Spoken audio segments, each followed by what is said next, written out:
And we continue with habit 2, beginning with the end in mind. Alternative centers. I'm going to show you that picture again since we're talking about centers here. I think I got it better. There we go. And we got the sound of an oil thingamajig. Well, rig. All right, alternative centers. Each of us has a center, though we usually don't recognize it as such. Neither do we recognize the all-encompassing effects of that center on every aspect of our lives. Hey, boys. Hey.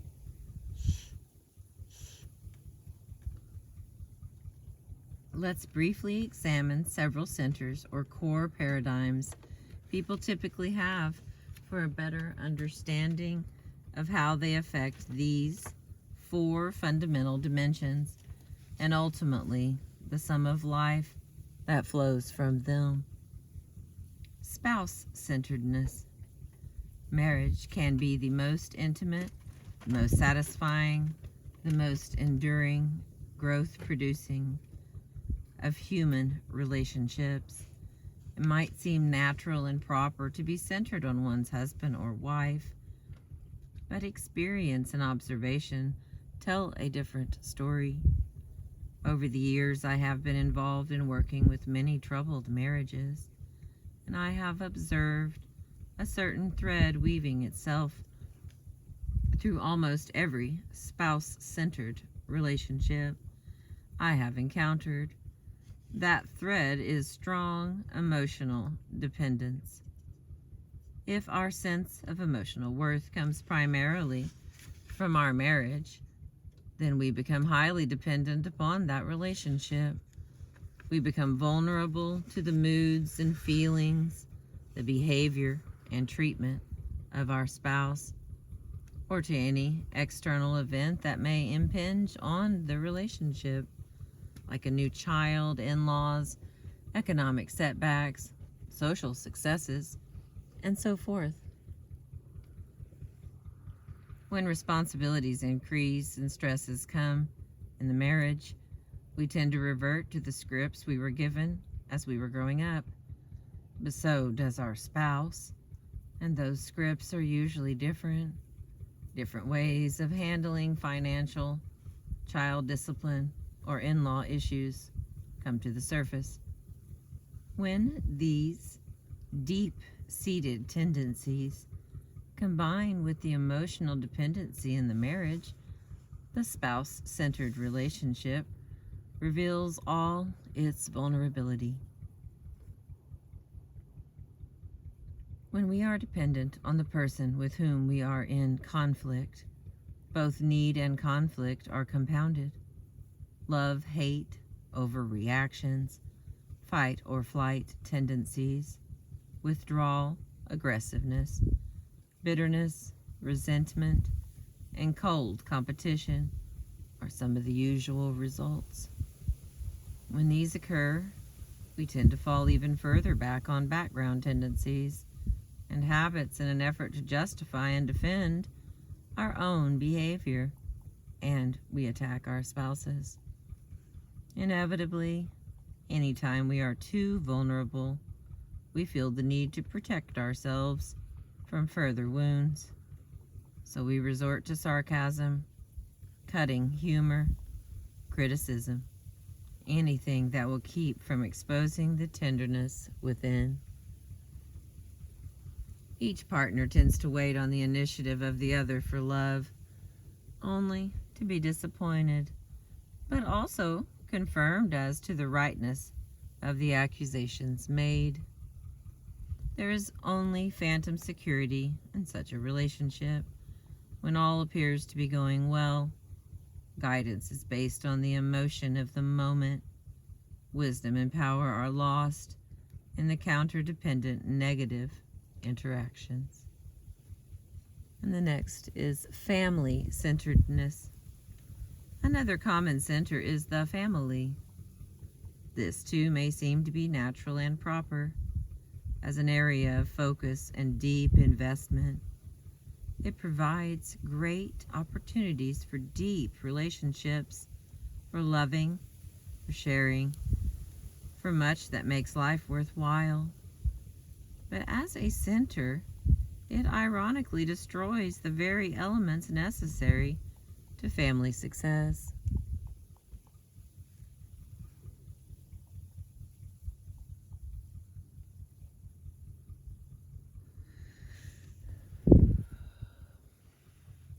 People who are family-centered get their sense of security or personal worth from the family tradition and culture or the family reputation. Thus, they become vulnerable to any changes in that tradition or culture and to any influences that would affect that reputation. Family-centered parents do not have the emotional freedom, the power to raise their children with their ultimate welfare truly in mind. If they derive their own security from the family, their need to be popular with their children may override the importance of a long-term investment in their children's growth and development. Or they may be focused on the proper and correct behavior of the moment. Any behavior that they consider improper threatens their security. They become upset, guided by the emotions of the moment, spontaneously reacting to the immediate concern rather than the long-term growth and development of the child. They may yell or scream. They may overreact and punish out of bad temper. They tend to love their children conditionally, making them emotionally dependent or counter-dependent and rebellious. And the next one is money-centeredness. Another logical and extremely common center to people's lives is making money. Economic security is basic to one's opportunity to do much in any other dimension. In a hierarchy or continuum of needs, physical survival and financial security comes first. Other needs are not even activated until that basic need is satisfied, at least minimally. Most of us face economic worries. Many forces in the wider culture can and do act upon our economic situation, causing or threatening such disruption that we often experience concern and worry that may not always rise to the conscious surface. Sometimes there are apparently noble reasons given for making money, such as the desire to take care of one's family, and these things are important. But to focus on money making as a center will bring about its own undoing. Consider again the 4 life support factors: security, guidance, wisdom, and power. Suppose I derive much of my security from my employment or from my income or net worth.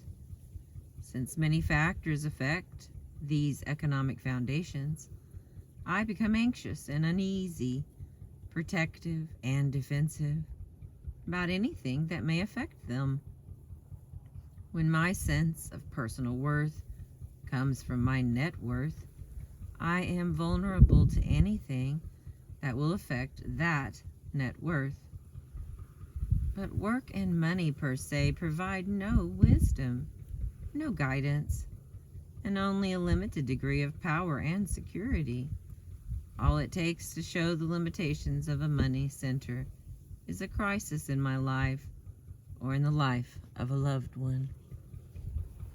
Money-centered people often put aside family or other priorities, assuming everyone will understand that economic demands come first. I know one father who was leaving with his children for a promised trip to the circus when a phone call came for him to come to work instead. He declined. When his wife suggested that perhaps he should have gone to work, he responded, "The work will come again, but childhood won't."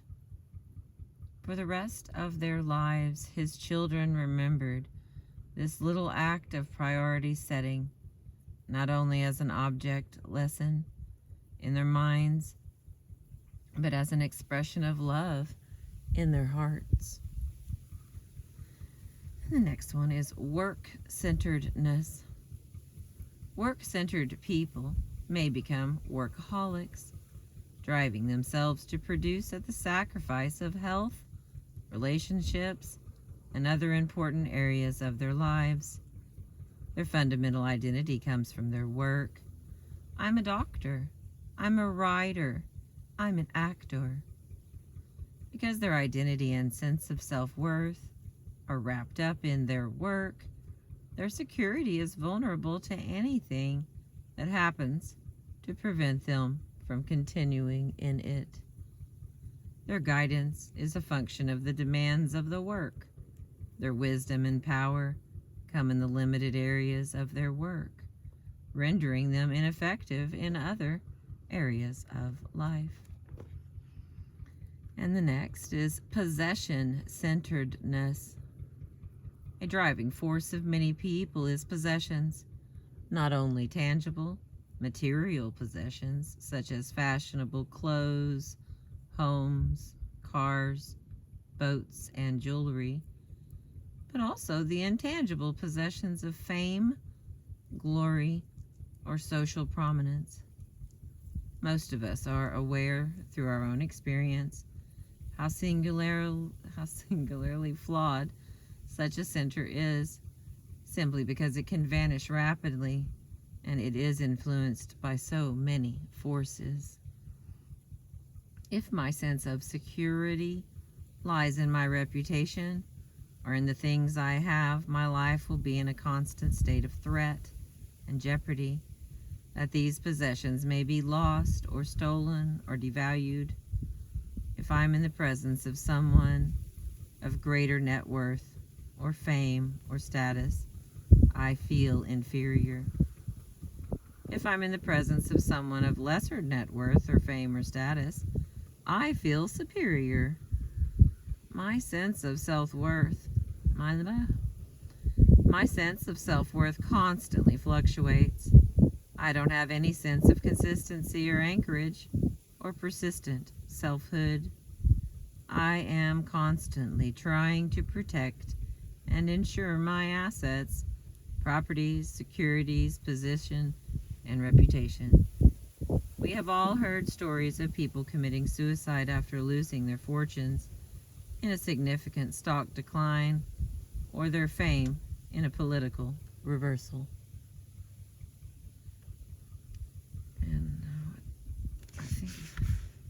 And the next one, still not the last one. Pleasure-centeredness. Another common center, closely allied with possessions, is that of fun and pleasure. We live in a world where instant gratification is available and encouraged. Television and movies are major influences in increasing people's expectations. They graphically portray what other people have and can do in living the life of ease and fun. But while the glitter of pleasure-centered lifestyles is graphically portrayed, the natural result of such lifestyles, the impact on the inner person, on productivity, on relationships, is seldom accurately seen. Innocent pleasures in moderation can provide relaxation for the body and mind and can foster family and other relationships. But pleasure per se offers no deep, lasting satisfaction or sense of fulfillment. A pleasure-centered person, too soon bored with each succeeding level of fun, constantly cries for more and more. So the next new pleasure has to be bigger and better, more exciting, with a bigger high. A person in this state becomes almost entirely narcissistic, interpreting all of life in terms of the pleasure it provides to the self here and now. Too many vacations that last too long, too many movies, too much TV, too much video game playing, too much undisciplined leisure time in which a person continually takes the course of least resistance, gradually wastes a life. It ensures that a person's capacities stay dormant, that talents remain undeveloped, and that the mind and spirit become lethargic, and that the heart is unfulfilled. Where is the security, the guidance, the wisdom, and the power? At the low end of the continuum is the pleasure of a fleeting moment. Malcolm Muggeridge writes, a 20th century testimony. When I look back on my life nowadays, which I sometimes do, what strikes me most forcibly about it is that what seemed at the time most significant and seductive seems now most futile and absurd. For instance, success in all of its various guises, being known, being praised, ostensible pleasures like acquiring money or seducing women or traveling, going to and fro in the world and up and down in it like Satan, explaining and experiencing whatever Vanity Fair has to offer. In retrospect, all these exercises in self-gratification seem pure fantasy, what Pascal called licking the earth. And the next one is friend/enemy centeredness. Young people are particularly, though certainly not exclusively, susceptible to becoming friend-centered. Acceptance and belonging to a peer group can become almost supremely important. The distorted and ever-changing social mirror becomes the source for the 4 life support factors, creating a high degree of dependence on the fluctuating moods, feelings, attitudes, and behaviors of others. Friend-centeredness can also focus exclusively on one person, taking on some of the dimensions of marriage: the emotional dependence on one individual, the escalating need/conflict spiral, and the resulting negative interactions can grow out of friend-centeredness. And what about putting an enemy at the center of one's life? Most people would never think of it, and probably no one would ever do it consciously. Nevertheless, enemy centering is very common, particularly when there is frequent interaction between people who are in real conflict. When someone feels he has been unjustly dealt with by an emotionally or socially significant person, it is very easy for him